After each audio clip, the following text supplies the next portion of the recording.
আসসালামু আলাইকুম, welcome back to my channel giants mom cooking world. আজকে আমি আপনাদের সাথে শেয়ার করব তান্দুরি চিকেন। এই তান্দুরি চিকেন বানাতে খুব সহজেই আপনারা বাসায় থাকা অল্প কিছু মশলা দিয়েই অল্প কিছু চিকেন থাকলেই কিন্তু খুব সহজে বানিয়ে নিতে পারেন।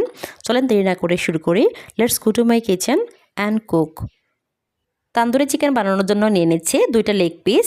লেগ পিসটা আপনারা আস্ত রাখতে পারেন, তবে আমি কেটে নিচ্ছি, ভাজার ক্ষেত্রে সুবিধা হবে, দ্রুত সিদ্ধ হবে, সেই জন্য আমি ছোটো ছোটো করে কেটে নিচ্ছি। আপনারা আপনাদের পছন্দ অনুযায়ী শেপ দিয়ে কেটে নিতে পারেন। বাকি চিকেনগুলো আমি একইভাবে কেটে নিব। কেটে নিয়েছি, একটি মিক্সিং বোলে আমি উঠিয়ে নিয়েছি। এখন আমি এর মধ্যে দিয়ে দিচ্ছি স্বাদ মতো লবণ।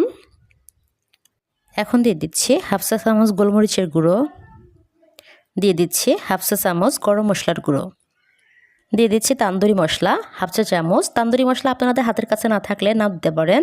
দিয়ে দিচ্ছি হাফ চা চামচ জিরার গুঁড়ো, দিয়ে দিচ্ছি মরিচের গুঁড়া 1 চা চামচ। ঝালটা আপনারা বাড়িয়ে কমিয়ে নিতে পারেন, যে যেরকম ঝাল খান। এখন দিয়ে দিচ্ছি আদা রসুন বাটা 2 চা চামচ। এখন দিয়ে দিচ্ছি সয়া সস 1 টেবিল চামচ। দিয়ে দিচ্ছি 1 টুকরো লেবু আমি চিপে দিয়ে দিচ্ছি, এখানে হাফ চা চামচের মতো হবে। দিয়ে দিচ্ছি তেল পরিমাণ মতো। এখন আমি খুব ভালোভাবে মশলাগুলোর মধ্যে চিকেনগুলো মিশিয়ে নেব। আপনারা যদি আমার চ্যানেলে নতুন হয়ে থাকেন প্লিজ সাবস্ক্রাইব করবেন। আমার মাখানো হয়ে গিয়েছে। একটা সাইড আমি এখন ঢাকনা দিয়ে ঢেকে রেখে দিব আধা ঘন্টার জন্য। এখন আমি আরেকটি মিক্সিং বোল নিয়ে নিয়েছি। এখন এখানে দিয়ে দিচ্ছি, এখানে আমি আচার নিয়েছি। আমি এখানে আজকে জলপাইয়ের আচারটা নিয়ে নিয়েছি, আপনারা যে কোনো আচার নিতে পারেন, টক মিষ্টি। দিয়ে দিচ্ছি টমেটো সস 1 টেবিল চামচ, দিয়ে দিচ্ছি ওয়েস্টার সস 1 চা চামচ। এবার দিচ্ছি সয়া সস 1 টেবিল চামচ,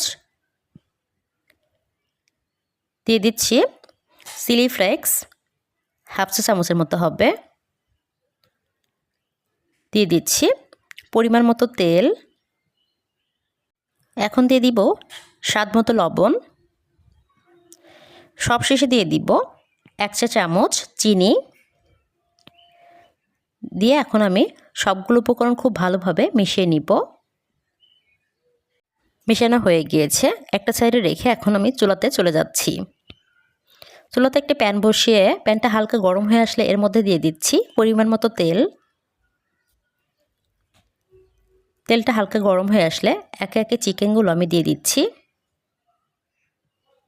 চুলার আঁচটা মিডিয়াম টু লোতে রেখে ফ্রাই করে নিব চিকেনগুলো। 8 থেকে 10 মিনিট আমি এক্সট্রা সাইড ফ্রাই করে নিয়েছি। উল্টে দিচ্ছি, এই সাইডটাও আমি 8 থেকে 10 মিনিট ফ্রাই করব।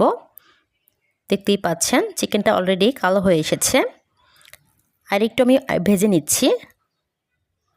এখন যে মশলাটা আমি বানিয়ে রেখেছিলাম আচারে, সেটাই এখন দিয়ে দিচ্ছি। দিয়ে কিছুটা পরিমাণ পানি অ্যাড করে দিচ্ছি।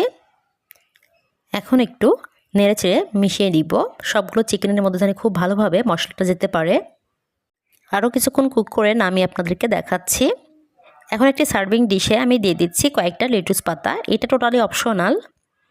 আর যে তান্দুরি চিকেনটা আমি ফ্রাই করেছি সেটাই এখন দিয়ে দিচ্ছি। তান্দুরি চিকেনটা অনেক বেশি মজার হয়েছিল। আপনারা এই তান্দুরি চিকেনটা নান রুটি অথবা পরোটা বা রুটির সাথে খেতে পারেন।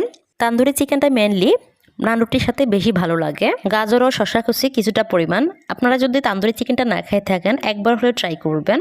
আমার ভিডিওটি ভালো লাগলে প্লিজ লাইক কমেন্ট শেয়ার করবেন। আর যারা আমার চ্যানেলে নতুন তারা প্লিজ আমার চ্যানেলটা সাবস্ক্রাইব করবেন। আর যারা অলরেডি সাবস্ক্রাইব করেছেন তাদেরকে অসংখ্য অসংখ্য ধন্যবাদ। সবাই খুব ভালো থাকবেন। আসসালামু আলাইকুম।